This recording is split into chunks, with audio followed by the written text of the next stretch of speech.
Hello, ladies and gentlemen, and welcome to the Elite Racing League Old Testament Firearms Truck Series. Here for the good old safe auto freeze and coolant. Here for the Dover race. We've got ourselves 100 laps of playoff action. It's the first race of the playoffs where drivers have 3 races to figure out how we're going to dwindle 12 racers that made the playoffs down to 4.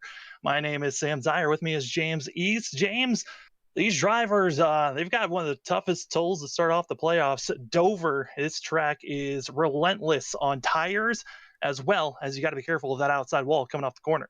Yeah, 1 mile racetrack, pretty tight, not a lot of room to run off here. Very similar to, I guess, Darlington, where these guys have ran in the past, where it's really tight. This one's going to be a little bit more square shaped instead of that kind of tilted egg that the other tracks have been run on the short track. It's going to be interesting to see how many guys can keep it clean. For the most part, guys have been running really, really good this season, but we're going to see if they can keep those tires underneath them and keep the truck shiny. Yeah, that's the biggest goal. Make sure these trucks look nice for themselves.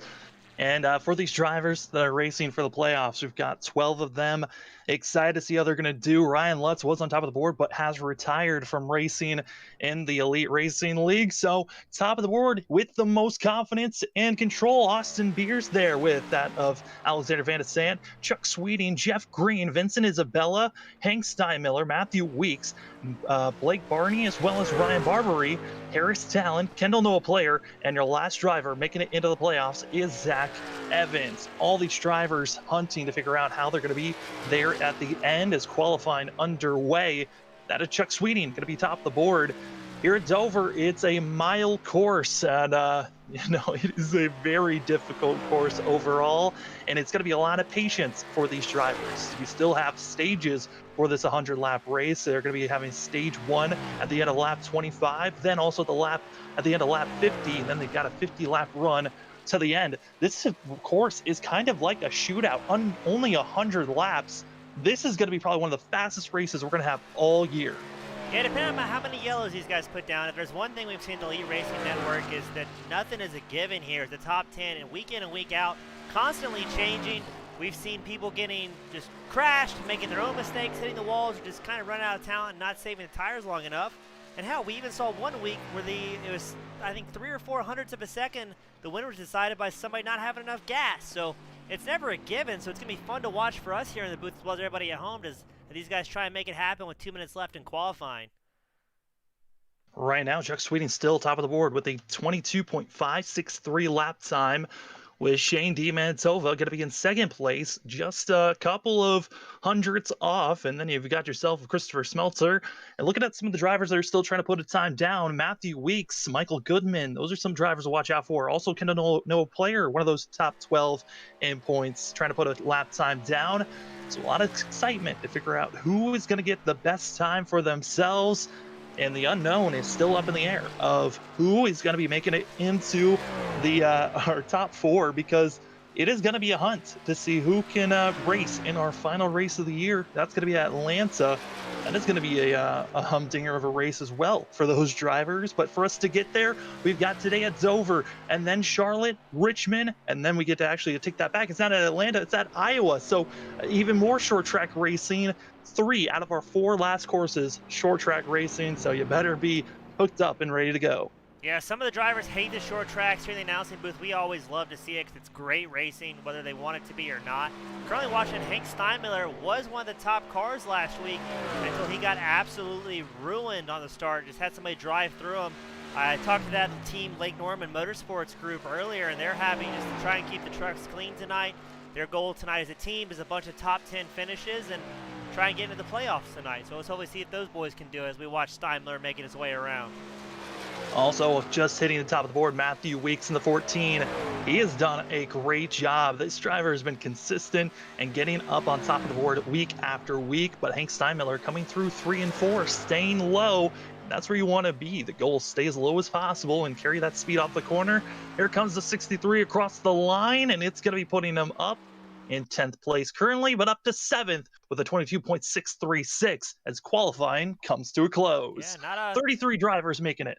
not a bad run from Steinmiller. It's only about 2 tenths separates the entire top 10 grid. So It's going to be pretty interesting to watch here. Track position is going to be king, as well as tire wear. As we're going to be taking a look here at your starting lineup, it's going to be Matthew Weeks, Chuck Sweeting, your row number 1, with Chad Thornquist and Shandy Mantova in row number 2. Christopher Smeltzer and Chad Frankenfield going to be in row number 3, with that of Hank Steinmiller and Alexander Van Assant in row number 4. In row number 5, you've got yourself Joshua Personette. Haven't seen Personette in a while. And then also of Dylan Thomas. That's your top 10, with Jeff Green and others following behind them. Yeah, we've got Barney in 12th. Not a great qualifying run by him. Brody Moore 13th. Ryan Barbieri 14th. Kendall Noah Player in 15th. And then Vincent Isabel in 16th. A lot of guys we've seen in the top 10 as the races go on, not having the qualifying they wanted to see tonight. No, not at all. And that's going to be something for them to really focus on, is how well can you get the qualifying set up for yourself, with Noah Player in 15th, Isabella in 16th. Those are drivers that we've seen up front in the top 10 at the end of these races. And for Isabella, he's been known to, at the end of the races, be up front. But the last 2 weeks, he's qualified up front and seems to always be a contender to watch out for. Austin Beers, Zach Evans. Evans just sneaking into the playoffs. That driver in the 6 needs to step up if he wants a shot to make it into the Final 4. But I mean, you've got 12 drivers that we have to dwindle down to just 4 for the championship 4 in 3 weeks. I mean, this is going to be a battle, and you're going to see a lot of blood, sweat, and tears for these upcoming races. And for tonight, I'm calling this race a shootout. You don't really get to see very many Dover races that are just 100 laps. Usually it's about 120 to 140, sometimes 200 laps for other leagues. But here in the Truck Series, we cut the laps down. And I think because of how short this race is, drivers aren't going to really have to worry about fuel or tires. Yeah, 100% agrees with you there, Sam. It's going to be just an absolute, as fast as you can go right off the bat. I think tire wear is not going to be really concerned because everybody wants track condition more than anything. I don't think with stages, fuel is going to be that much of a big issue as well. I think these guys are going to be able to do just stage stops for the most part. Yeah, those stages are going to be where you can really gain or lose time. So got to make sure when you're coming to pit road for the end of stage 1 and 2, make sure you're up front and you're staying clean. A huge thanks to our sponsor for tonight. It's going to be Safe Antifreeze and Coolant. For Safe, they are non-hazardous, non-toxic, biodegradable, and they are meant to clean off and make sure that you are set up for whenever you're trying to clean up your car. Go look up that is Safe Antifreeze and Coolant to make sure your car is running the best. All right, Sam. Pace car exam. We got Matthew Weeks out front, Chuck Sweeting, Chad Thornquist, Shane Dimatova. A bunch of fast guys in these first couple rows. Green flag out in the air as it is time to take off and find out who's got the guts to try to get a win here early on. The drivers do. If you are in the top 12, if you win this race, as long as you show up for all 3 races in the round of 12, you automatically make it to the round of 4. It's a lot of work, but Matthew Weeks, Chuck Sweeting, they're going to be trying to do their best to carry forward side-by-side racing as that of Chad Frankenfield under heavy pursuit of D. Mantova and Smeltzer as they're still side-by-side. And you really don't want to be side-by-side here at Dover, especially with the way that it kind of just funnels on the exit of these corners. It tightens up very quickly as now we're starting to see the field. Oh no! Up front, spinning and scattering. It's going to be Chuck Sweeting already wrecked out of this race. And that is a massive downgrade early on as there were no faster pairs. That is terrible. More cars being collected as it is a pile up on the backstretch. Yeah, we've got Sweeting down, Evans, Balvins, Hodges, McCorkle, Hines, all involved now. Let's see if we can get a replay of it. Oh my goodness, a massive wreck that we were not expecting to see there early on.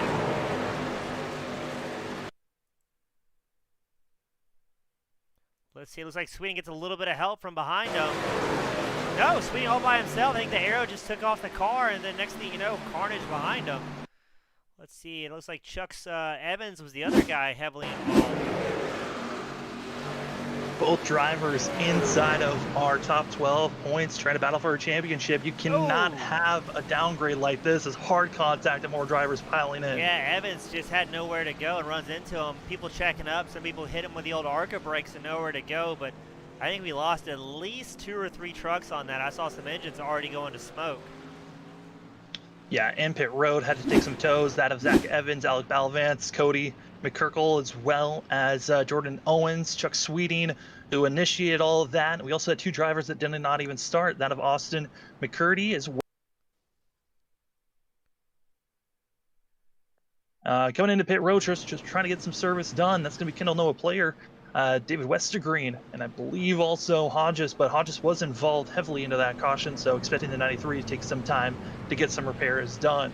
Yeah, Sam, But I count 11 trucks already in pit road. We're on lap 4 under caution right now, so the field's going to drastically get smaller if they can keep this up.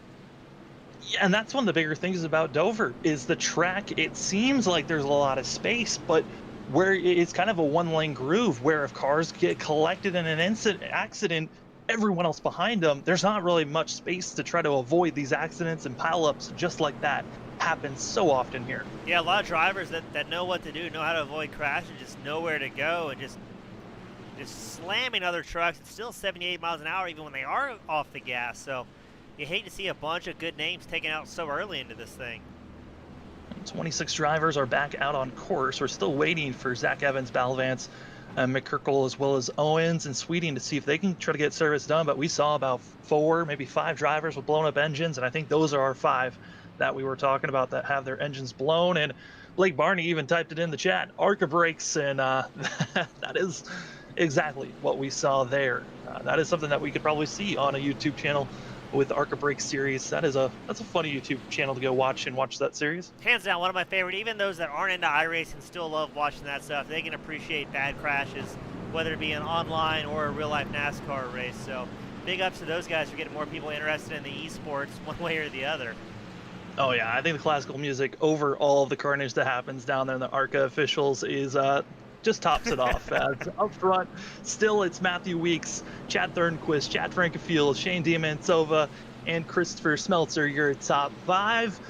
Stage 1 comes to a close on lap 25, which is, if we go green, that is going to be done in a blink of an eye. I mean, these drivers can clock down laps in about 24 to 23 seconds. I mean, they cruise around here so quickly that I was trying to mark it down. I think they could finish 25 laps if they go green in less than 10 minutes. This race could be over in about 40 minutes in total if we were able to stay green all the way through without stages. That's a big if, Sam. I mean, these guys are really, really good racers, but for the most part, we still see a spattering of cautions week in and week out. And as we're doing 1 minute and 20 seconds under caution, we have the potential to have a very long night here, my friend. Oh yeah, a long night for sure. They do have this projected if we have a caution every lap, and they're just running pace laps. This race could potentially go for 2 hours and 55 minutes. Highly doubtful though. I think we're expecting stage 1 and 2. If we are going to see a lot of wrecks, it's going to happen during that section of our first 50 laps, and then we're expecting to see a longer green flag run. And because of the way that this course is so much smaller with only 100 laps, we are not expecting green flag pit stops. They should be able to stay green and race it all the way to the end. The only times they should have to pit is during those stages. And if for some reason they do feel like they need to pit after stage 2 is over, they do have an extra couple of sets in pit road with a total of 4 if needed. Pace car is in. I see a lot of time, and then Michael Goodman went around. Might have crashed by himself. Does not look like it's going to extend the yellow, though, so that is good. Yeah, Goodman's going to be taking a tow and into the pits as green flag out in the air. Matthew Weeks, as well as Chet Frickfield and Thornquist side by side for second. As behind them, Diamantova just trying to puddle his way around as Alexander Van de Sant going to be able to get by.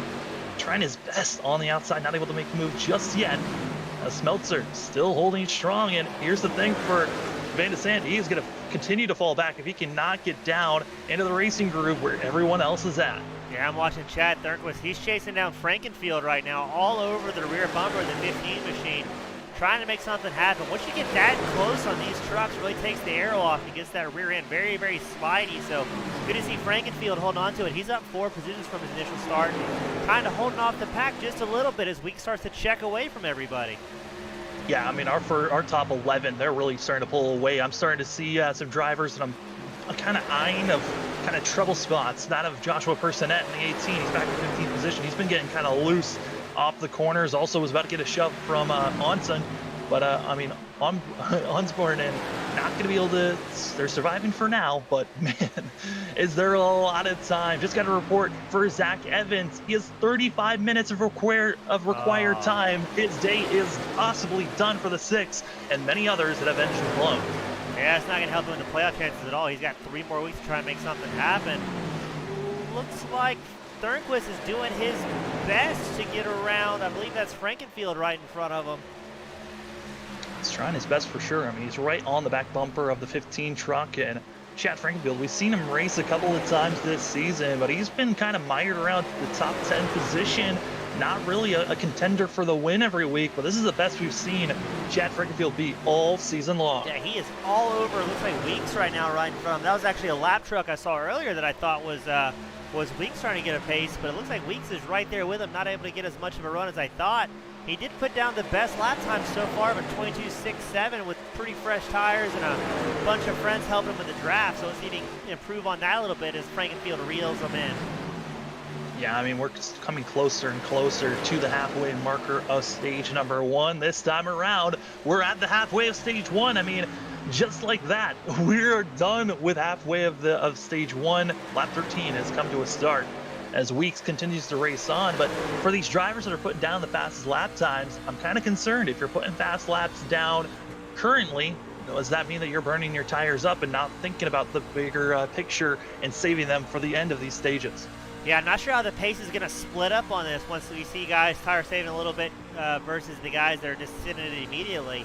With this small of a track, I think what we might see is the field starting to get stacked up a little bit, and that's where the real corner starts to come into play is different pace drivers are trying to make something happen. Not a lot of room to do it, so things will get usually a little bit more exciting midway through the stage as the different strategies start to play out. But we're on board right now with Frankenfield using every inch of this racetrack to try and pull in Weeks, and he's doing it going to the corners. You can hear him lift pretty easy, save those tires, save that front right, but just like that, right back on it, those tires are squealing.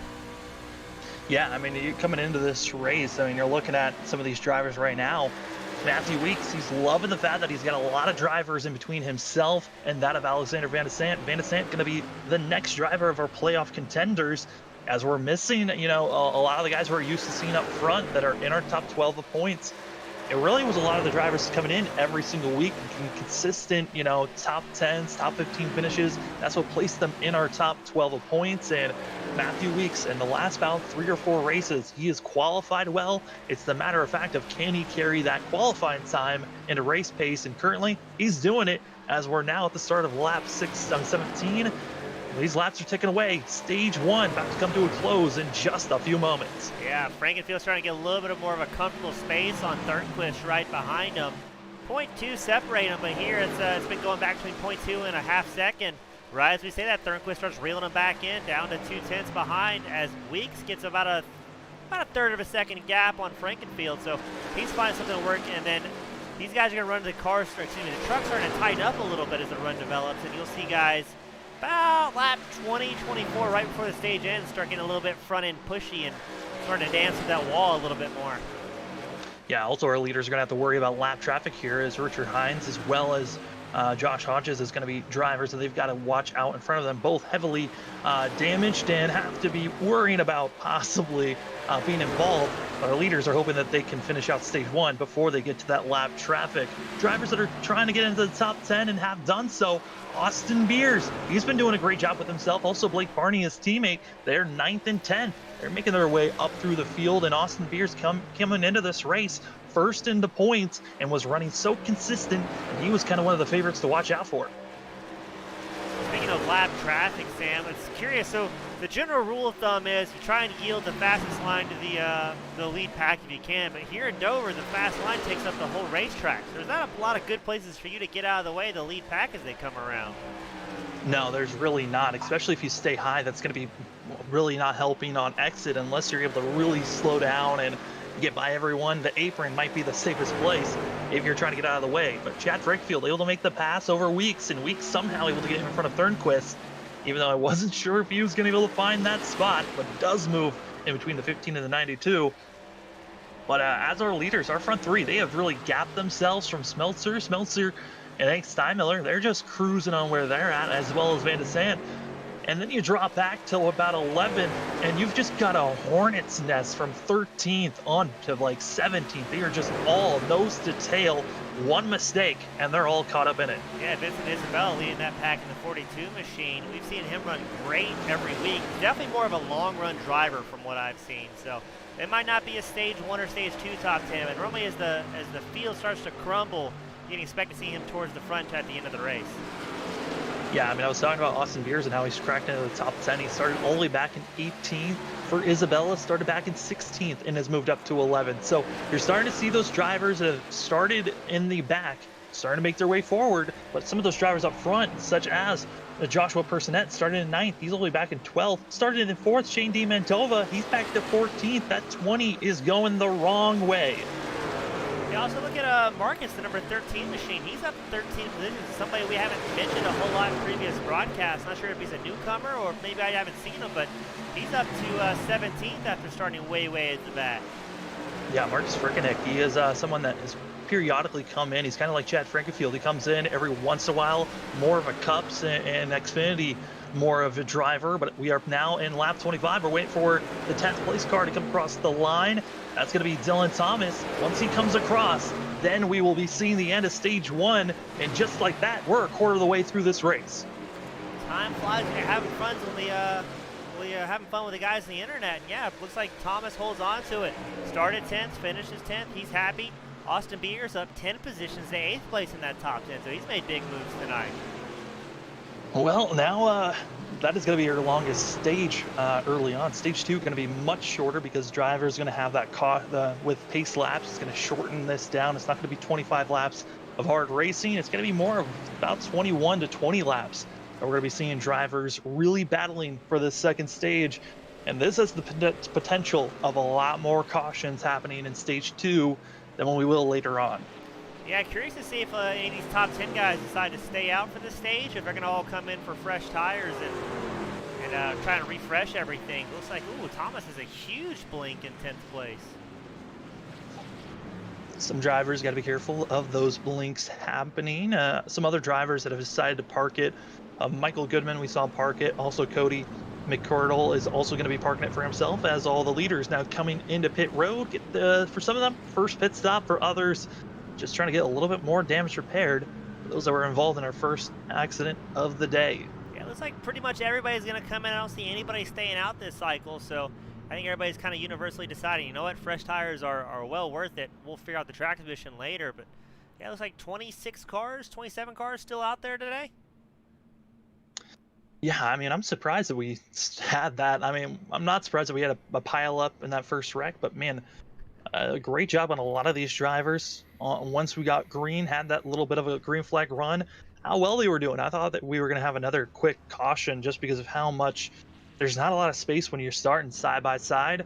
Everyone got single file very quick. Chad Frankenfield, though, a very quick stop for himself, 14.5 pit stop for himself. Weeks had a little bit of a faster one with a 14.3 second pit stop. It's going to be Chad Frankenfield up front. Weeks in second, Thornquist in third, and Hank Steinmiller able to move up to fourth with that of Alexander Van Sant in fifth. Yeah, judging by those delta times, looks like most people took 4 in full fuel.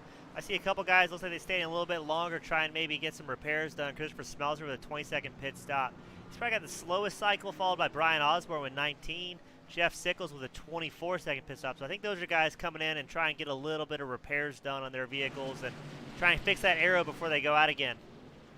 Yeah, and also looking back at some other drivers, Richard Hines just coming out of the pits, as well as Dylan Thomas, Frickeneck, and Hodges all still coming out of the pits as they got some more damage to repair. Harrison Talon going to be coming in once again for the 51, as he was back in 20th place before coming into pit road.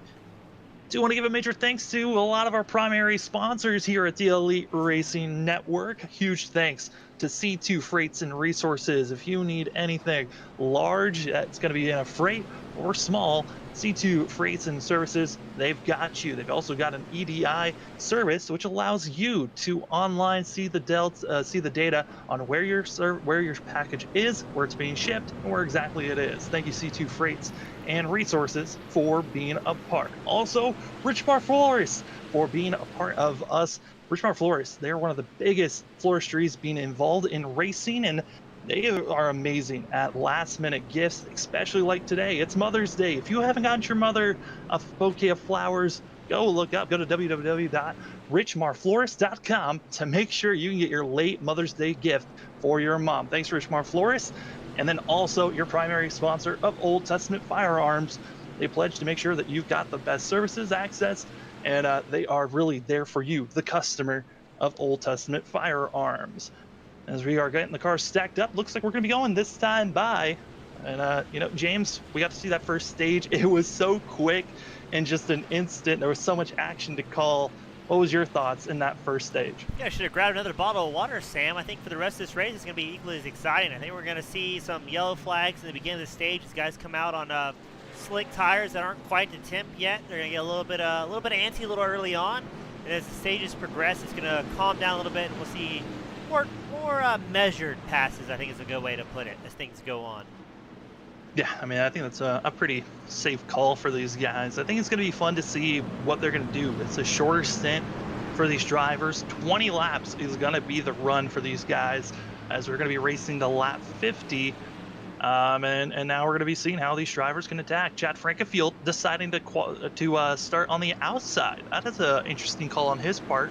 For usually you want to be on the inside when you're doing restarts. Yeah, not sure with the strategy. I don't have a lot of laps around Dover, so I can't give good feedback on that one. I do know some tracks, kind of like Phoenix, it's better to be outside if you can, or even if you're inside, swoop outside and kind of hold up that line. You get more of a swooping motion into 1 and 2, and just as I say that, Frankenfield gets an absolute massive launch from the field. Outside, inside, it doesn't matter with that. Hank Steinmiller also to follow suit, so there was communication between those drivers, but everyone else behind them, they did not get going. Stood still, and Frankenfield is gone. Over a half a second lead over Steinmiller. Steinmiller, he's all trying to recover after last week's fiasco of not being able to win, but he's trying to rebound. And Matthew Weeks, he's going the wrong way. He's back to fourth, and soon to lose more. Yeah, Weeks got pushed that outside with nowhere to go and just kind of lost pace. Everybody slid up that inside and moved right around him like it was nothing. Guys starting to follow in single file for the most part. We see a couple guys 2 by 2 back there, but I think it's going to sort itself out pretty quickly as guys try and get the smart, fast way around the track, which is mostly one line unless you're trying to make that one pass happen. Yeah, Austin Beers is now up to 6th place. Barney up to 7th. These I'm worried about the 19 and 20 and 00. These teammates have slowly, methodically been cutting through the field together. And once they get up front, I don't know if anyone can really stop them. As Chad Frankenfield, he's now up to 0.7 seconds ahead of the rest of the field. They're still hard racing, but back to around that of 19th place. They're side by side, 2 rows back. This is where a lot of the action could possibly bring out a caution. Yeah, it's usually what happens with these restarts. The guys that are mid-pack, they know they've got to make positions. They've got to do it quickly to try and get in this playoff game. The leader's up here, Frankenfield, with pretty much a 1 second gap. He doesn't have to worry as much. He just wants to keep it clean and try and save a little bit of tires as Steinmiller and Thurquist behind them are battling nose to tail. These guys up front, I don't think you're going to see the cautions from them. It's going to be the guys really pushing for some sort of position, scratching and crawling their way up. Yeah, I mean, there's so much to gain for these drivers as we're coming up to only 15 laps to go. Hard blocking going to be seen from Jeff Green, who's going to get tapped and get spun around by Vincent Isabella. And it looked like that could have been some netcode incident there, but that was a very defensive block by Jeff Green. Let's see if we can find Mr. Jeff. Looks like they kept the cars relatively shiny, all things considered. Jeff with that beautiful C2 Freight paint scheme on his truck tonight, looking good. Looks still pretty good for the most part. Yeah, I mean, there was a tap there. It was so close to possibly actually being a tap. I think there was slight net code, but there's a slight argument between both drivers trying to plead their opinions on the incident, as looks like race control not deeming it an EOL, going to be a racing incident, and Jeff Green does not like that call. Well, you win some, you lose some, and those race control guys, they've got just as many camera angles as we do and more time to go back and analyze it, so got to trust their opinion, especially if it doesn't look like something egregious. You got to give your competitor the benefit of the doubt and say, hey, we're pushing as hard as we can. Sometimes things happen, especially with the netcode instance. You get bad luck sometimes. Yeah, and especially for Jeff Green, I mean, he was up there battling to stay in 8th place, and now you've got 3 teammates in a row, that of Austin Beers, Blake Barney, and Isabella, all running very similar schemes to one another. Uh, and so they're doing their best to try to move forward as a team. And all of them are inside of the playoffs trying to get the best position possible for possibly all three of them to be a part of the Final Four. Yeah, interested as things develop here. Frankenfield did have a big 1-second gap. Not sure how much tires he used to make that happen with 13 to go on the stage. He's going to do, I expect, more of the same, try and get a spectacular launch and get away from the shenanigans that are ensuing behind him. Also, it's going to be interesting how the drivers that are on the outside, how well can they really pull themselves down to get to the low lane? Because we're seeing that, you know, if you're stuck on the high line, you are going to lose that position. It doesn't matter how great your launch is off the corner. It's just the center. I mean, the entry to center is so much more powerful than the exit of these corners. Yeah, if you get hung out to dry and nobody lets you in the lineup, you're going to spend at least a few corners trying to make it happen. It is painfully slow to be in that position, trying to force something to happen, but knowing you just can't without crashing somebody. Well, looking like we're going to be going green with about 11 laps to go in this stage 2. And, you know, quick firing off these these laps. It's really just been a chaotic mess of where do we even start, because we've got the playoffs going on. We started off with 33 drivers in this race. We're now down to 26 still running on course and 26 still on the lead lap. We've lost more drivers that have decided just to park it. Jordan Owens and Chuck Sweeting officially have decided, you know what, we're just going to back out. Not going to deal with this. Jordan Owens, though, he has come back into the lobby, but he had over 30-some minutes of repair, same as Zach Evans. So imagine all those drivers thinking, hey, maybe if we start to see more cautions, more drivers having issues, we'll come back, try to get those points and positions back for ourselves. Yeah, 35 minutes to go. That's a lot of laps you got to run if these guys do over half the field before you can get back in. So it's a measured gamble, but every point is worth something here. So it may pay out for them in the long run. Well, we are in the middle of stage 2. My name is Sam Dyer. With me is James East, and we are here for the Elite Racing League Old Testament Firearms Truck Series. This is round number 1 of the trucks playoffs. As this is race number 1, we go from our top 12 to our final 4 just in a couple of weeks. June 6th is going to be the last race of the round of 12 at Richmond. And then on June 13th is when we will have our championship race at Iowa. And in between that, we'll have Charlotte on the 23rd of May. So a lot of shaking up of when we're going to be having our next race. We're going to have a week off before, you know, we get to see our second race of the playoffs. So James, get a little bit of break and catch our breath for a while, because this one is certainly a mouthful. Yeah, it's gonna be a long couple of weeks. I think the best part about the playoffs is the tracks differ so much week to week. I mean, from Dover to Charlotte to Iowa, none of the tracks are the same. We're not doing cookie cutters. We're not doing super speedways. So it keeps it refreshing for us and for the guys watching at home, and especially for the racers these weeks. It's always different. And then look at what's not different. Frankenfield with a huge launch. Yeah, I think Frankenfield here for these, if he's able to keep in the lead, I think the next restart that he has, he's going to do the same exact thing. Right when the pace car pulls off, take off. He's not going to get an EOL or a penalty for doing that. It's a clean and fair move as Beard gets into the outside wall, makes everyone shuffle. Isabella able to get by. Barney's now going to be right on the back bumper of the 19, and Ashley's going to push his teammate, gets seen loose as both of them make contact. Stay straight, and we go green still, but oh no, Beard spins around once again. This could be bringing out our yellow, and it does. Oh, boys. See if we get that replay on Beers. Man, oh man. Teammates just not, I mean, especially in that type of situation, Barney had no way of backing off. He could try to back off, but that was a very hard stance right there. Yeah, we're going to take an onboard with Beers and watch the incident and play here. We're on board with Beers. Gets pushed and nowhere to go. The 00 doesn't give him a whole lot of love. Beers can't hold on to it, and round he goes. You know, the team owner is not going to be happy about that one. That's going to be a pretty big online repair bill, I think. You hate to see the guys taking themselves out, and that's definitely not what your sponsors want to see. Although maybe the TV time will play out in their favor.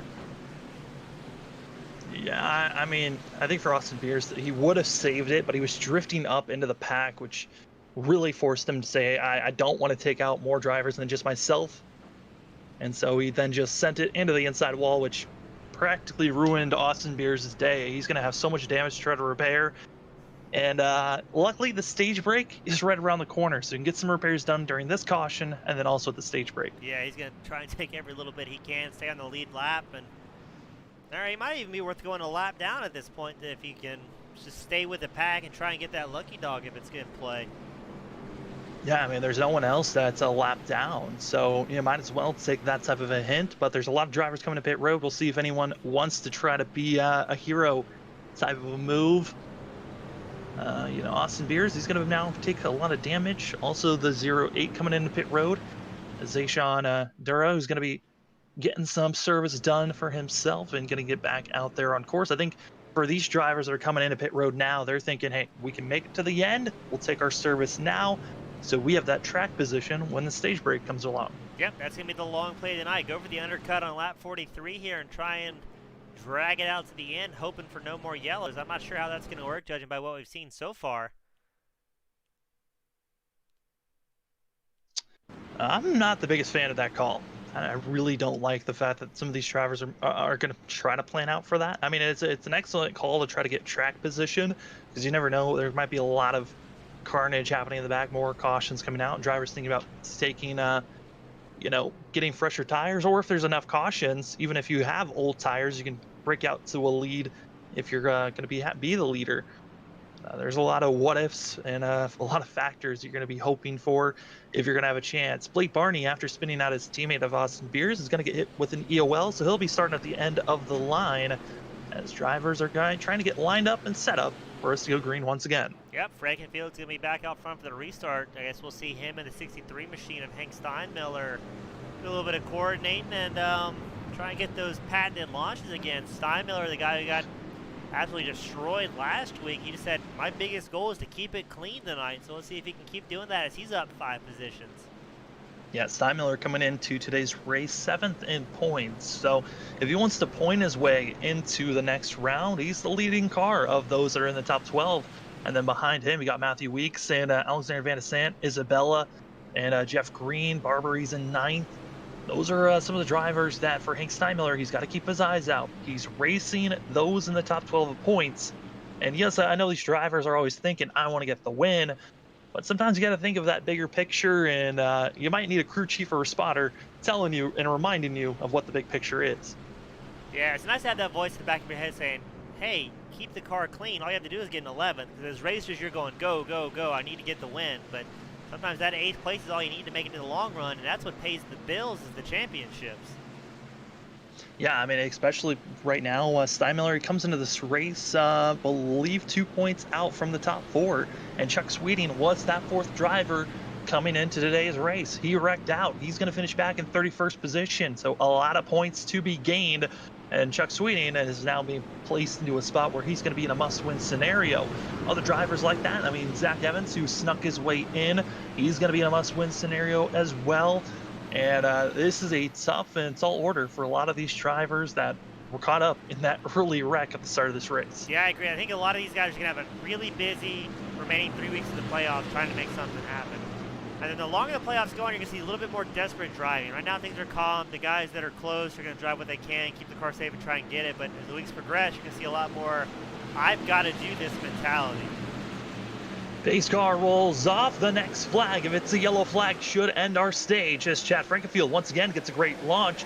Steinmiller as well, a fabulous launch for himself. It's going to be Thornquist following suit with Matthew Weeks. Heavy block there on Van de Sant as they all try to file into single file.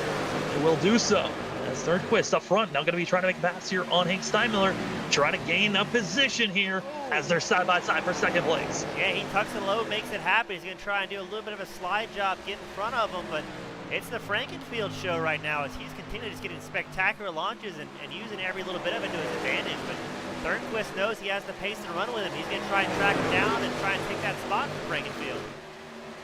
Still side by side for third place now is Matthew Weeks and Steinmiller still trying to figure out where they want to place themselves. Steinmiller found an opening, going to slot himself right in between of Weeks and Van de Sande. Yeah, But if there's Weeks not is room, make coming. one. Exactly. As we're now 3 laps to go in stage number 2, it's now the question of who in the playoffs of those top 12 still can get the best run, coming closer and closer to this stage to set yourself up with the best track position to possibly win this race or just get a great run and a great finish. I think points is going to be the biggest factor for a lot of these drivers, but trying to make some big moves. Vincent Isabella now up to 5th place, moving Alexander up, and here comes Jeff Green as well. Jeff Green, we've seen him be very defensive at times, but it looks like he might be on the offensive. Yeah, Green's making moves. He's back up 4 spots from where he started. And Isabella, one of those long-run drivers we talk about every week, he's up 11 spots tonight. So he's progressively getting to the front of the field faster than he has been in the past. Maybe that's something he's been working on in the offseason with those weeks off. But good to see him up here as well. White flag in the air for stage number 2, as now we're waiting for Dustin Dorr, who's getting heavily pressured by Marcus Frickeneck. When the top 10 finally cross the line, that's when the yellow will fly. We're waiting for Dorr. Dorr heavily pressured across the line. Oh! Yellow flag might come out, but before that, it's going to be Dementova. He's almost spun, saves it, and finally the yellow waves. Yeah, Dementova saves it. He had that truck sideways going down the straight. Excellent driving by him. That was spectacular. Driver that is frustrated is going to be Ryan Barbary for some reason. And Barbary, I don't think he understood the scenario. But like all those drivers were on top of one another, and Barbary's feeling frustrated as Dementova kind of came down slightly blocked, but they're all racing to try to get to the line. And that's one of the things with the rule of when the driver in 10th place crosses the line compared to when the leader crosses the line. Yeah, I think that's a good call. Keeps things a little bit calmer at the back, so you don't see people murdering their friends for 15th place. But these guys are battling for a top 10 in a playoffs. There's not going to be a whole lot of friendly driving going on for the most part. It's clean, but they're not going to be yielding positions to anybody out here. Yeah, I mean, I think the hardest thing is for Barbary is he's a part of the playoff 12 while Dementova isn't. So Barbary's not wanting to get some extra damage when it's not necessary when he's not racing a playoff driver. Yeah, that's a good point. But I mean, that's what we circle back to. Racers race. Looks like Kendall Noah Player stays out. Joshua Personette stays out. Zishan Dura, Blake Barney, all these guys staying out right now. Yeah, these are the drivers that pitted on the last caution and took 4 tires, so they're going with track position. Kendall Noah Player, another one of our playoff drivers that's trying to make a great move for himself. Also, Blake Barney, who caused the last caution before this stage break. He's going to take the damage repairs from that last caution, as well as getting some new rubber. He'll be in 4th place. We'll see what the 00 has as the rest of the field coming out of the pits. We get to see what Chad Frankenfield can do. We've seen him be able to cut his way through traffic. Can he do it again? And I think we're expecting him to be able to do so. He's got fresher rubber, but you never know. Here at Dover, it's sometimes very difficult to make passes without shoving someone out of the way. Yeah, it's a very fine line between bumping runs and crashing out a competitor. So we're going to see what these guys can do if they can keep it clean. But, man, I would not want to be in that top 5 to 10 spot right now. You know, if you got the pace run in the front of the pack and all of a sudden you've got 5 guys in front of you haven't raced with all night. So it'll definitely spice things up a little bit as we see these fast guys like Frankenfield, Weeks, Thornquist, Steinmiller trying to cut through traffic again with the rest of this long run. Well, drivers are getting stacked up and ready to go. No more stage breaks. We race to lap 100. And this is our first race of the playoffs in the Old Testament Firearms Truck Series. Drivers are set up and ready to go. Big thanks to today's sponsor for the race. That's Safe Antifreeze and Coolant for the Dover race here tonight. As Safe Coolant is it's a flushing tablet that allows to clearance for your car, and it allows your machine to run much smoother than it would. And you just want to use Safe because it keeps your car safe and allows you to drive the safest that you can be. Thank you so much for Safe Antifreeze and Coolant for sponsoring today's race. As these drivers getting ready, it's playoff time. The tensions are high, and we're past the halfway marker.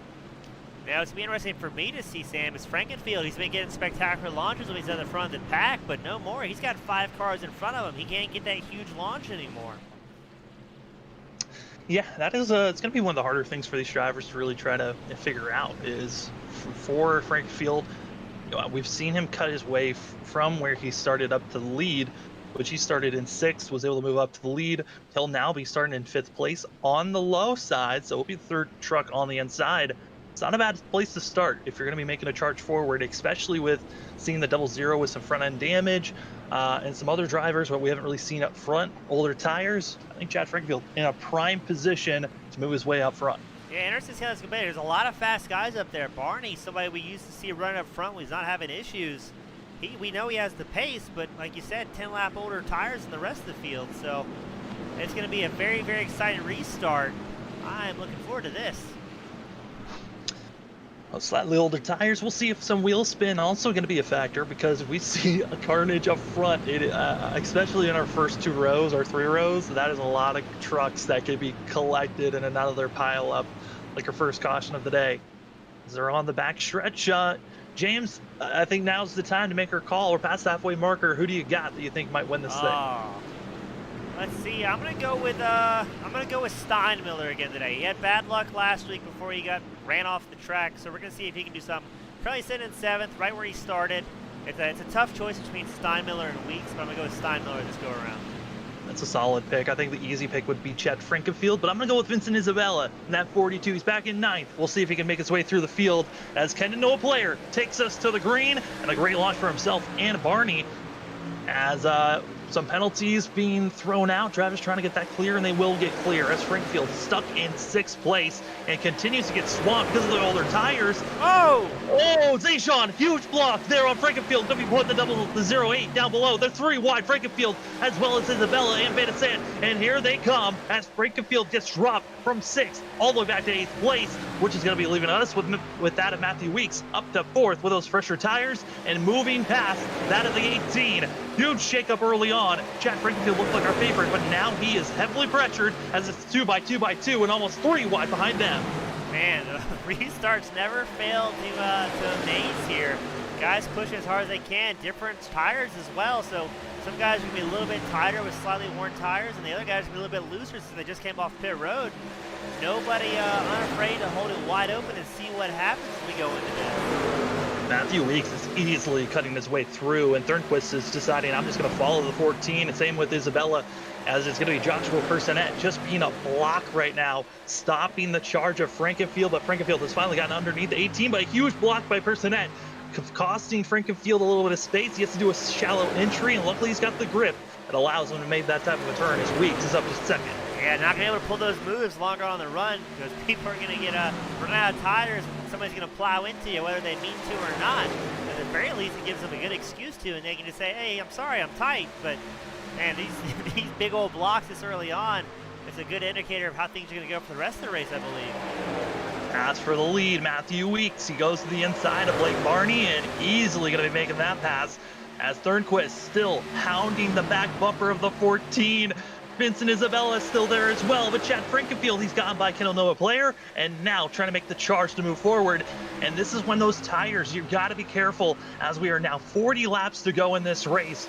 It's when the question marks of have you saved enough, or have you just been aggressive and pushing for these final 40 laps? Yeah, really cool to see Isabella up there running third. Haven't seen him do that in at least a few weeks here. Fresh tires, 9-10 laps younger than Blake Barney's and those guys, so maybe it's coming into play already. But looks like Weeks is starting to really put his head down and hammer down some laps. He's got about 0.2 of a second gap, but fastest we've seen him run all night. Yeah, that fresh air certainly helping the 14, trying to pull away and make a gap on Chad Thornquist, because Thornquist has been on the back bumper of the 14 during this whole entire restart and continues on. I'm questioning for Thornquist. He's being so close. One simple mistake by the 14. Dover is so well known for coming off a 4 or off a 2, getting into that outside wall. If you are right on the back bumper of a driver that gets into the outside wall, your day could be done as well. Yeah, at that point you're just following. You really can't see too well your marks you're trying to hit every lap, so you got to really trust the guy in front of you. In this case, Weeks for Thornquist, not to do something silly, but just as we say that, tires are starting to tighten up, and you're starting to see guys inch closer and closer to that outside wall. Just one ding, that's momentum for a good lap and a half before you gain it back. Speaking of a ding, Chad Frankenfield back in 5th place, almost got by Blake Barney, but also almost made him spin behind them. Hank Steinmiller and also Kendall Player, they're side by side of drivers trying to get by the older ones. And Chad Frankenfield, he has got a huge ding on the front bumper. That front bumper is not smooth. It is a flat surface. It is hard to cut through the air when your bumper is just causing so much drag. And also, you could be slightly underpowered. I can't believe how close Thornquist is getting to Weeks in these corners. Not sure if Weeks is trying to save a little bit more tire, but every lap Thornquist just sucks right into the back of him, and there's not a lot of real estate between those two trucks. We're watching as they go into, I think, 1 and 2, but all over the bumper. That is trusting the guy in front of you right there. A lot of monkeys see, monkeys do, and you gotta be careful if the monkey in front of you makes a mistake. But the 14 still continues to charge along as they continue to pull away. I mean, their front two, you don't really talk about, draft or teamwork or working together, but man, it seems like we're watching super speedway racing with these two just working so close and pulling away. They're over a second ahead of Isabella, and Isabella now having pressure from Chad Frankenfield. Yeah, nose to tail, the top two. You can throw a blanket over the two of them. It's really impressive to see. Like you said, I never expect super speedway tactics coming into play, but if these guys are a little bit happy just to sit here, run nose to tail, click off some laps, and over a second and a half behind Frankenfield, and he's at the disadvantage. He doesn't have as many draft partners to work with to try and reel in that lead pack as the gap approaches 2 seconds. Oh, we see a pack there from third on back. Frankenfield, Isabella, Steinmiller, they're able to get in line. Also, Marcus Frickenic's able to make a charge forward as Steinmiller's going to make the pass under Isabella. Isabella gets into the outside wall on the straightaway, and that is not what you want to do, especially late in this race when we're getting closer and closer to 30 laps to go. The drivers up front, I think the biggest thing for Thornquist to be aware of is if he's that close, he's starting to back off, it could be temps for the truck for him to worry about. Because usually in super speedway racing, when you're that close to someone in super speedway racing, that's when you have to worry about temps. Short track racing, you're usually not nose to the tail like that for that many laps. Yeah, you can run a little bit more tape on these short tracks and get away with, get more downforce, a little bit more power out of it. And super speedways, you have many more opportunities to kind of wiggle outside the draft a little bit, get some air on that front bumper, cool everything down. But here at Dover, there's not a whole lot of time for that either. The straights only last you a couple seconds. Drivers take that moment to relax their fingers on the wheel and get some blood back in them, but it's just white knuckling all the way around tonight. Huge shout out to Zach Evans. He's gonna just run on the apron, just trying to clock some laps away, trying to gain as many positions as possible. There's 2 for him to potentially grab, but Evans he's stayed in pit road for over 40 minutes to get his engine repaired, and he's back out there when it's 30 laps to go. Racers race. I mean, when you have sponsors coming into play, they want you to be out there. It doesn't matter how. So good for him doing the right thing, making it happen, and squeezing by a couple little bit more points than the opportunity allows. Chad Frankenfield, he pressured so hard that now that of Hank Steinmiller able to make the pass on the 15. He'll be trying to make a charge to possibly gain up to our front 2. But it really looks like it's a 2-horse battle to win this race between Weeks and Thornquist. And for Weeks, this is massive for him. He's trying to win, and if he does, locking himself into potentially being into our final 4. Remember, if you get a win, you still need to show up for those next 2 races in front of us, which will be Charlotte next week, and then Richmond to finish off our round of 12 racing. So the potential for Weeks here, if he gets a win, this is massive for himself. Yeah, it's going to be a huge weight off him and his team's shoulder. Oh no, Rick possibly happening in the back is going to be around 13th position as Dylan Thomas as well as Tyler Dixon getting themselves mixed up, and they stay straight and we go green. Good for those guys. Yeah, a lot of hard driving here. Like I was saying, Weeks, if he can check this out, I mean, that makes the next 3 weeks a lot easier for him to breathe coming into this.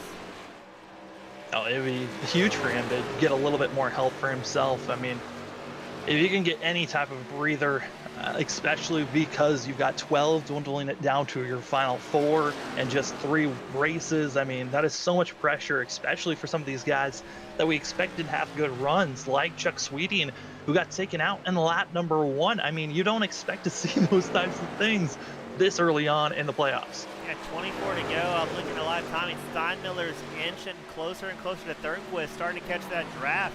He's gained about 2 or 3 tenths of a second the last 2 laps by themselves, so he may have the pace if he's not cooking tires for the old broadcaster's choice. So we'll see what he can do.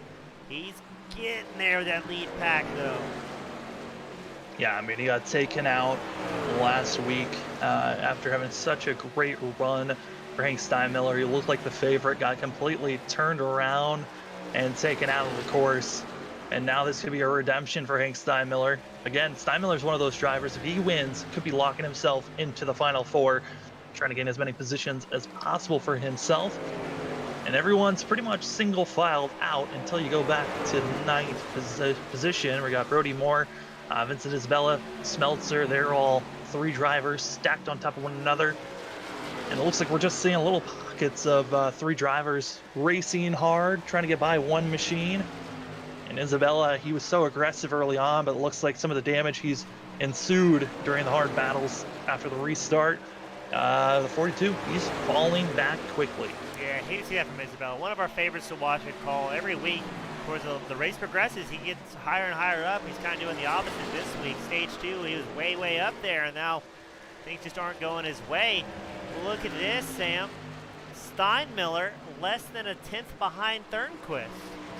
He's a half a second away from Weeks as well, and continues to close in. The 63 has been running about 2 to 1/10 faster. And now heavy blocking by Thornquist, willing to defend, trying to help Weeks out. As the 92 drifts up high, it gives opportunity. Here comes that of Steinmiller on the inside. Hank Steinmiller, he looked good, makes the pass up to second. Yep, throws a return block on Thornquist, just a little wave out the window. Hey, I see you, buddy. I'm returning the favor. Steinmiller's got to put his head down. He lost about a tenth and a half on Weeks on that one, dealing with Thornquist trying to get around him. But I mean, we saw him do it once already and gain almost a half second chasing down his buddy. Let's see if he can do it again. Another driver to watch out for, that's going to be Chad Frankenfield. He's running very similar lap times, and also Marcus Frickenek. They're running similar lap times of our leaders, and they're still within 2 seconds. So they've still got a shot here, less than 20 laps to go. Really, our top 5 all have an opportunity. I mean, Marcus Frickenek, he's one of those drivers that's also made a great comeback. He started in 30th, did not even qualify, and he's up to 5th place. This 13 truck, great move for himself. 25 positions, that is absolutely huge by Marcus. Good for him. Marcus really known for the short tracks and how well he does there.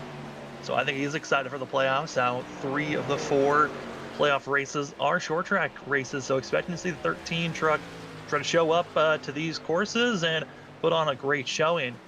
I was looking at the timing, Hank Steinmiller still, he's not running a full 10th faster, but a little bit faster than our leader, but he's lost a 10th in the past 2 laps. Yeah, it looks like Steinmiller Weeks both put down 24 threes last time around.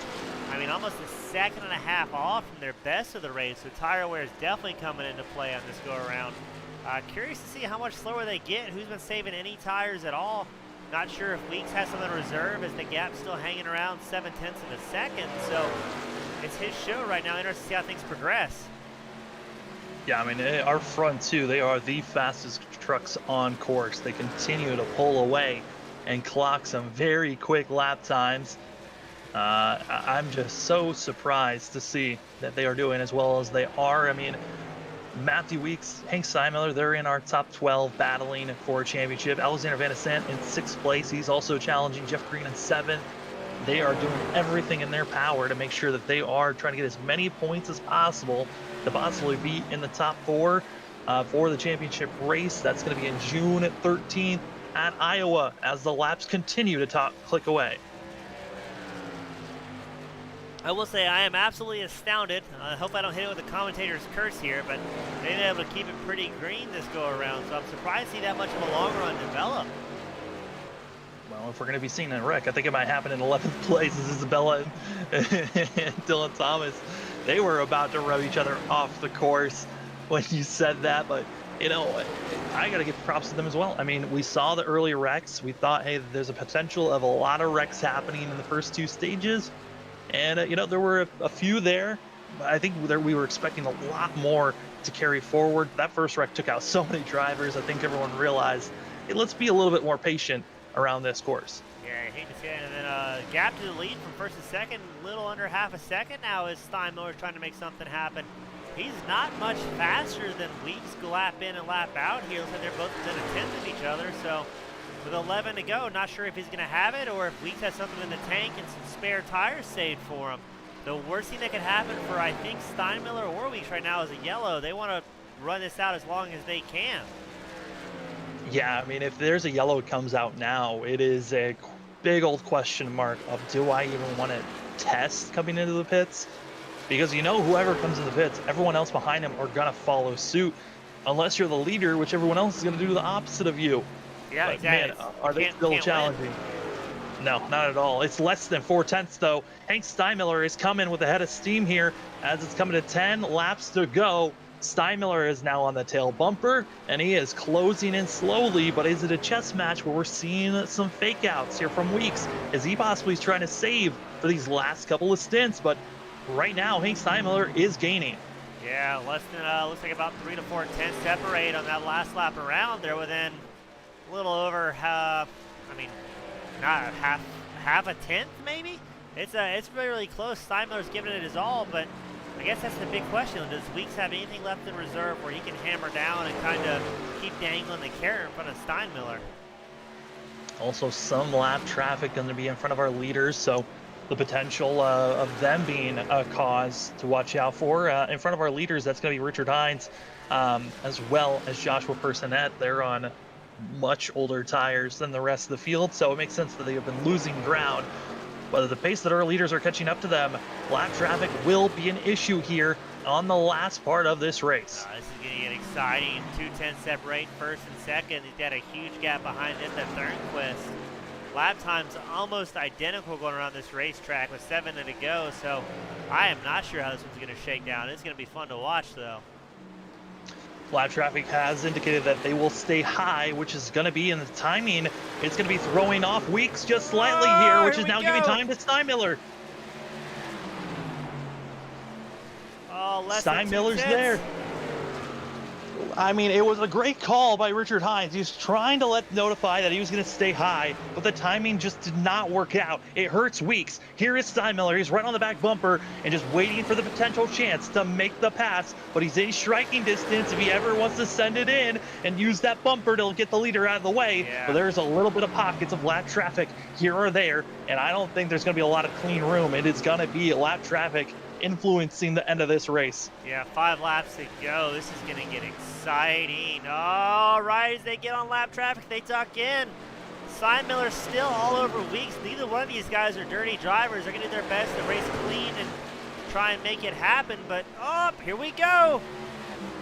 Steinmiller going to have to make his way on the high side. He's going to go a little bit higher on the entry. He's going to be really setting up the exit here. Here comes the 63 off the corner. He's going to be right on the bumper. Late block. He's running the corner panel. Going to watch out. And Steinmiller way on the back bumper, enough space. They still make it through 1 and 2. 5 to go. Weeks throws an absolute nasty block on Steinmiller. Steinmiller's going to give him maybe one more chance to not do that before he makes a hole. Oh, this is going to be good racing. 4 to go. Oh, no. Talon and Beers, hard contact as it's 4 laps to go. Oh, things are just gotten shaken up. See if we get a replay Beers on Talon. For some reason, Beers makes a late block that is going to be causing this late caution. You're going to see it on the replay. Well, this is a very silly wreck, and Beers blows up his engine because of a silly block.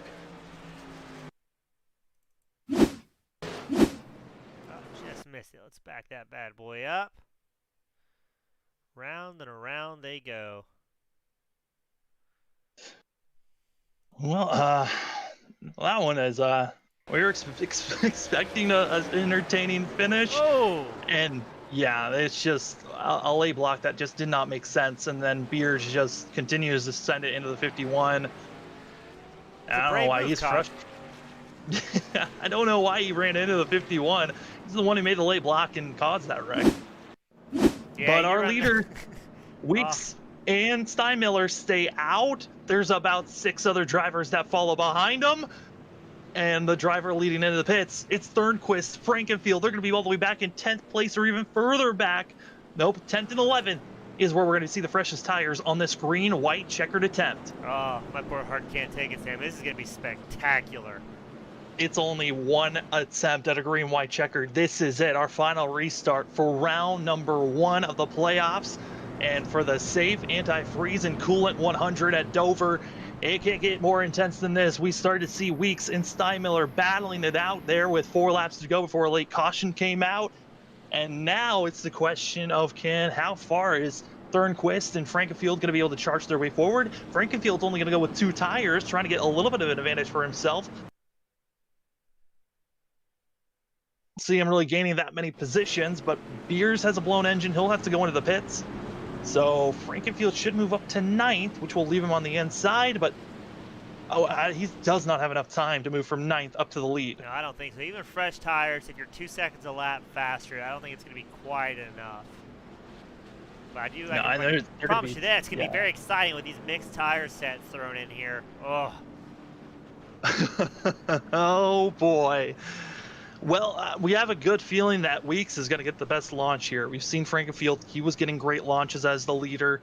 Now it's a question, Weeks really pull away and get a launch that can put him maybe 3-4 tenths ahead of Steinmiller. If he's able to do that, I think that's just enough to give Weeks the win here. The restart is going to be the prime focus for Weeks. If he gets it right, he can have this.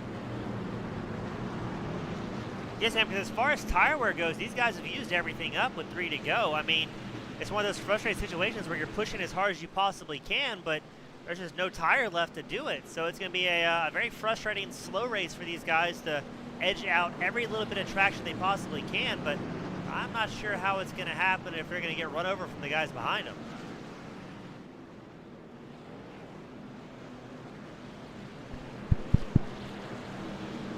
Sam, you read me? Oh, we've got Sam with internet problems. This is my show now, Mr. Dyer. All right, 3 to go. We've got Weeks out front, Steinmiller behind him on the outside right, and the 63 machine, Marcus in the number 13. He's up 27 positions. We're going to see if Marcus can make something happen.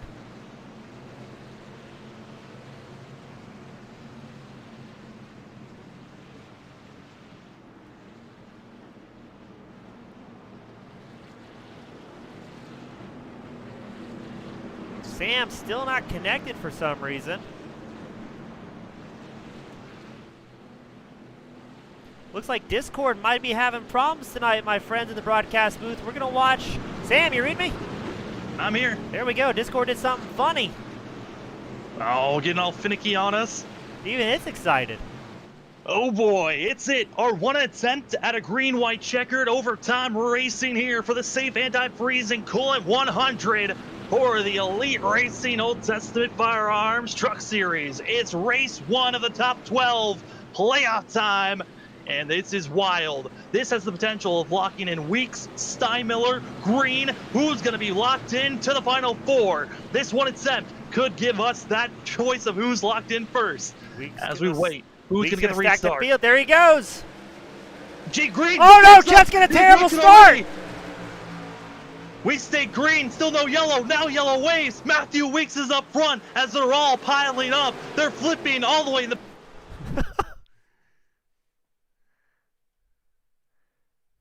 Us from 6th position on back, we're all involved. Oh, this place never fails to disappoint. Green botches the start. Carnage behind him on the field. But Matthew Weeks in the 14, he just needed the best restart that he could ask for. And he got it done. Matthew Weeks, if he shows up for the next 2 races, is locked in to the final 4. Let's see if we can catch that replay here, Sam. Oh my goodness, this is a wild one. Jeff Green was what started it off, and we got plenty of cars tumbling. This might take multiple reviews for us. Do it nice and slow. Green botches the start, gets pushed by the 42 machine. And then it just goes from bad to worse, Sam. Oh, absolutely. Van de Sant, one of the drivers that tumbled. And it just, you don't usually see 3-4 wide action. I think we saw 5 wide of cars just parked up and God, that is around. The replay of the day right there, my friend. Yeah, and all those drivers, you had that of Jeff Green on the older tires, spinning on the older tires, and that was the biggest thing, was with having 9 drivers on old tires is that they were going to wheel spin if you didn't get the best launch. And that's exactly what we saw there. And all the drivers that decided to pit and get fresh rubber there for the last green white checkered, it hurt them all. Hands down, the most spectacular crash I have ever called here at Elite Racing. And probably one of the slowest tumbles also. Like, you don't really get to see most trucks tumble when you're going at that speed, but you got to see it there. Yeah, all these racers had a really long time to think about, why am I upside down right now? Oh, absolutely. And there we go. There's Weeks. Weeks able to get it done in the 14 truck. He'll be locking himself into the final 4. Hank Steinmiller, great points day for himself. Ryan Barber able to move up to 4th place as well. Vincent Isabella up to 5th. But these results are going to be unofficial because admins are going to have to go through, replay this, and officially figure out where drivers going to be placed, because there most likely are going to be a lot of penalties being served at the end of this race. A lot of hurt feelings. A lot of hurt feelings in the hauler tonight. Yeah, I think the hauler is going to be very, very full of angry drivers. I'll be there with my notepad, Sam. I'm going to use this for later. It's going to be good. Oh, absolutely. Got to get all those articles of who's angry at who might want to get some retaliation. I mean, 3 out of the 4 playoff races are short tracks, so who knows when you'll get your retaliation. For some of those drivers that are in the playoffs, if you irritated someone that wasn't in the playoffs, they might decide you're not going to win or have the best finish when it comes to these last 2 races before the top 4. What an absolute spectacular finish. Well, Weeks gets to burn it down, and as he's doing so, we'll take a look here at our final results. They are unofficial, as we said, as there will be a lot of talking to the admins on where they're going to be finishing, but we'll take a look at your top 10. Matthew Weeks, Hank Steinmiller are going to be able to finish 1-2 with Marcus Frickenek started back in 30th up to 3rd. Biggest mover of the day, Ryan Barbery able to go up to 4th place. Vincent Isabella in 5th with Tyler Dixon in 6th place. That's a major move up for Dixon as well. He was involved in some wrecks. David Westergreen in the 2 able to move up to 7th, with Osborne going to able to move up to 8th. Kendall Noah Blair up to 9th, and Blake Barney in 10th place. Yeah, a lot of guys were used to calling up here that some have had bad weeks in the past and we didn't get to see them in the top 10, but a lot of guys bringing it home and doing better than we have. We got Dylan Thomas, 11th, Zishan bringing in 12th, Alexander Van de Sant, 13th, Jeffrey Sickles, 14th, Joshua Personette, 15th, Christopher Smelter bringing 16th, Chad Frankenfield all the way back in 17th after being one of, I believe, the most laps led, excuse me, not most laps led, but one of the hardest charters tonight. We've seen him in podium contention all night, and that restart just did not go in his favor. Brody Moore, 18th, Chad Thurnquist, 19th involved in that, and then Jeff Green bringing home our top 20. Yeah, Jeff Green going to be the last car on in the lead lap. So congratulations to Jeff Green. I know he didn't want to be the cause of that last accident, but it kind of was his fault in a way. But man, the new tire models and new surfaces causing calamity. And then in 21st position, you got Richard Hines, Harrison Talon, Dustin Doer, Austin Beers, Josh Hodges, and then the rest of the drivers just not able to finish out this race of Demantova, Evans, McCurkle, as well as Sweeting, Belvance, Owens, Goodman, and McCurdy going to be your final driver who did not even start the race in 33rd. But James, what a way for this race to come to a close and a way for the playoffs to start. Oh, that was spectacular. If that's any indication of how things are going to go for the next few weeks, I am excited. I will be watching this afterwards because, I mean, it just didn't fail to deliver. For the most part, pretty good green flag runs after we got through the stage ends, but then calamity and the big one here at Dover. Yeah, I mean, this was the start of the playoffs. I felt like we were constantly going, just trying to keep up with where the playoff drivers at, where the non-playoff drivers are at, and it was just short racing. 100 miles here at Dover, it goes in a flash, and it certainly did that. As we're waiting for the rest of our top 3 to come in, they are in, so we are ready. Let's talk to our top 3. Marcus Frickenek going to be starting us off.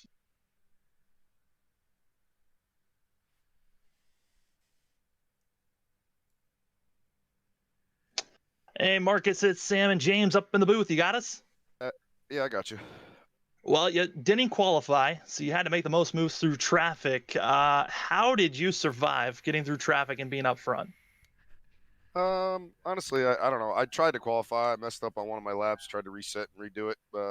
Didn't get back out on track in time, so kind of put me behind the eight ball to start. But I just tried to miss what I could early. I got a little bit of damage, and I hit the wall by myself. Got all the damage I could fixed, and then those two stages, I took advantage. I knew I'm just to kill it. I know the tires were going to fall off fast, but I tried to get all the track position I could. And then the third stage, I kind of rode behind my teammate there, Hank, just trying to save tires. And then, I mean, it was a tough call at the end whether or not to take tires on that last yellow, but I figured, I don't know, tires. I don't know how many guys would stay out and be put myself too far back, and then the tires wouldn't have mattered. So that's why I made the decision just to stay out and see what happened. And I ended up finishing third, and I'm not too upset about it. Now, Marcus, we haven't seen the last couple weeks coming into the playoffs extremely strong, gaining 27 positions. Do you have a game plan with your team going forward for the next few weeks, or is it just going to be more of the same top 10 goals and keep it shiny? Yeah, I mean, I try to show up as much as I possibly can. I mean, with working on real life race cars and stuff, I struggle being able to get on here every time we race, but I'll race as much as possible. Try to do what I can to get top tens, top fives. I'll win, whatever. I know I'm competitive almost everywhere we go, but at the end of the day, it's nice to see my teammates doing well too, because I know a lot of these guys are running for. I mean, playoffs have started now, so they're looking big picture, and I'm just here to win. I mean, that's all I'm here for. So. Yeah, Marcus. I mean, our next race is going to be at Charlotte, not for a couple of weeks, but going to a mile and a half course. Do you think you're going to try to show up for that one? I plan to, yeah. I mean, Sunday nights are usually the easiest night for me. I know we got the Xfinity Series on Mondays and Cup Series on Wednesdays. Those are usually a little tougher for me because we race Friday and Saturday. But I'll do what I can. I mean, I enjoy racing. I have fun on it, but I'm gonna do what I can to make as many possible shows to finish out the year here. So. Yeah, I mean, you didn't have the best qualifying run, but you certainly performed when it mattered, getting a third place finish. Before we let you go, though, Marcus, the floor is yours for any shoutouts. Just want to thank Ryan Lutz Designs for the paint scheme, Lake Norman Motorsports, Waddell Communications, our radio guy up here in the Northeast, Spotter Wilkes. That's it. That's going to be Marcus Frickeneck able to get a third place finish. Congratulations on third place, and good luck next time we're on track. Thanks, guys. And then we got Steinmiller, who looked like if the race stayed green, he might have had a potential chance to run down our winner of weeks, but a late caution came out and caused some calamity. Hank, second place finish. I know this wasn't where you wanted to finish. You want to get that win, but how was trying to keep up with that of Matthew Weeks? I think we had him on a long run. The race was short in all distance. I'm not sure 25 lap stages how often we've had those, but for this track it was pretty short race. The longer the race went, I knew my shot was better and better and better, and we just reeled him in little by little, and we were there right at the end. We just needed that caution to not come out. I think we would have got by him.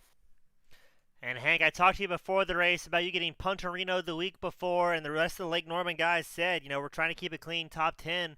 Looks like you succeeded. How do you think the mile and a half is going to come into plays? I know you're kind of like the short track guy, but you think you're going to do well at Charlotte? Charlotte, I think this is probably my best track, to be honest. Short tracks I'm not too good at. I'll stay in the top 10, but Charlotte definitely plays out a lot better for me. The trucks are a little bit different than the other two cars, the Xfinity and Cup. Trucks probably just going to be a big draft fest, and then you got to kind of weave in and out of the big wrecks that are going to happen early in that race. Yeah, I mean, Hank, you did a great job, recovering and catching up to Weeks. I know for sure if it stayed green and that late caution did not come out, we were pretty sure going to be talking to you in victory lane. But how are you feeling with a second place finish, and this is the way you're starting off your playoffs? How are you feeling about these next two races and trying to be in the top four at Iowa? Points wise, it's nice. I mean, you give yourself a little bit of a gap to that cut line. The cut line short, being that it's only a 3-race playoff to get to the 4. I think most people are probably on my side of not liking this format whatsoever. NASCAR and this both of them. It's just the format doesn't make much sense. But I would have rather obviously been locked in right away. So the points is nice, but we still got to survive the next 2 weeks. Bring them out in top 10, top 7, and I think we'll be all right. Well, Hank, second place finish, a pretty good run to start off the playoffs. The floor is yours for any shout-outs. Thank you guys for the broadcast. Shout out to our sponsor there, Juicebox Pod and Sim Helper. Go check out Juicebox Pod on Spotify. Sim Helper does a lot of iRacing stuff, different leagues. Keeps your stats for leagues that you can sign up there. And Lake Norman, my teammates, I think we all came home top 10 this week, so it was a good week for us. A great week for yourself there, Hank, and for the team. And good luck at Charlotte.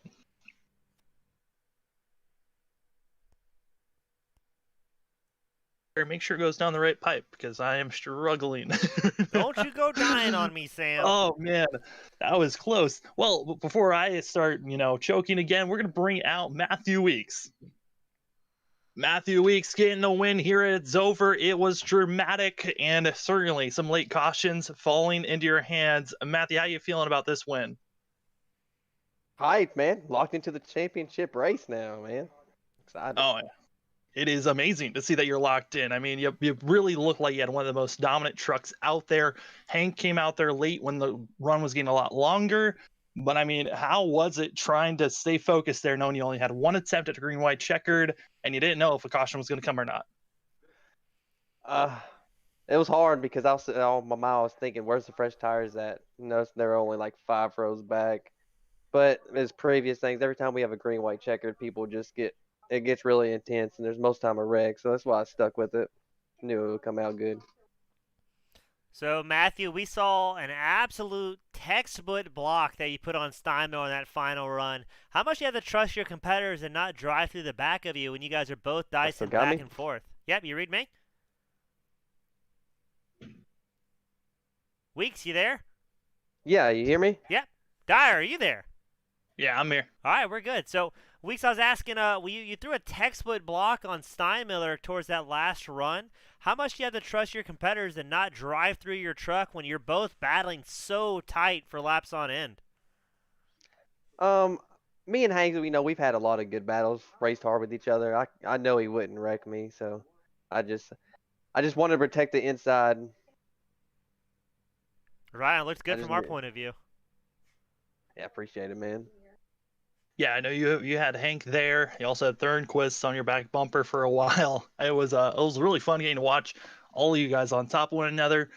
And with you being locked in for Iowa, are your thoughts of, hey, I want to continue with my momentum of winning, or is it fully focused on that championship race?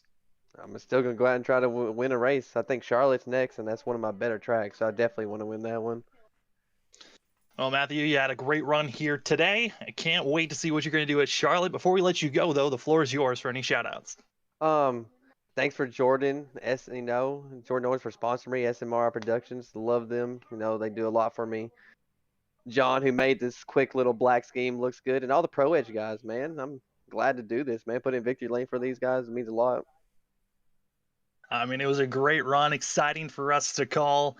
And congratulations on your win. Good luck at Charlotte. All right, thank you. Y'all have a good night. That's Matthew Weeks getting the win here at Dover. And what a way to get a win. Had to go into overtime. Late caution comes out. But, James, what are your final thoughts? Hands down the most spectacular crash I've seen here so far. That's definitely the clip of the week right there. We'll be playing that one before the broadcast next week. Or, next, I think 2 weeks from now at Charlotte. But overall, really good, clean racing. Very short night tonight for the Elite Racing guys. So, a little bit different strategies paid out for some, and others ended in a broken car and hurt feelings. Oh, a lot of hurt feelings. Drivers are still debating on what exactly has gone down and how to clarify it. But for us up in the booth, we come to a close. We get to close this thing out. Like we said, the next race is at Charlotte for the second race of the round of top 12. And that's going to be on May 23rd. So we still got a ways to go until then in 2 weeks. That's when we get to see Charlotte and more driving and more potential massive wrecks like we saw here today. But James, like always, thanks for being up at the booth with me. Absolute pleasure, Sam. I'll see you in a couple weeks, my friend.